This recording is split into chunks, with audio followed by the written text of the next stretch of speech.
আসসালামু আলাইকুম, আশা করি সবাই ভালো আছেন। সো আজকের এই ভিডিওটা আমি আপনাদের একটা ইনফরমেশন দিব যে এই মজুটা খাইলে কি সত্যি সত্যি ফিলিস্তিনি 1 টাকা পায়।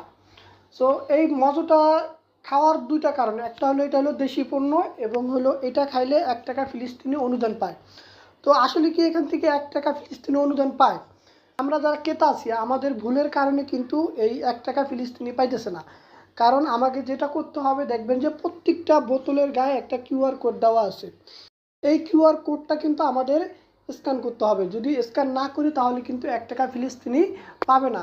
এই কিউআর কোডটা কিভাবে স্ক্যান করবেন সেটা আমি এখন আপনাদের দেখাবো। দেখেন, আমাদের প্রত্যেকটা ফোনে কিন্তু এরকম একটা কিউআর কোড দেওয়া থাকে। এই কিউআর কোডটা আমরা এখান থেকে ক্লিক করব। ক্লিক করলে কিন্তু আমাদের পিছনে ব্যাক ক্যামেরা চলে আসবে। ক্যামেরা আসার পর আপনাকে যেটা করতে হবে, এই যে এখানে আপনি বোতলটা ধরবেন, ধরার পর এই যে কিউআর কোডের চাপ দিয়ে একটা ছবি তুলবেন। এখান থেকে দেখেন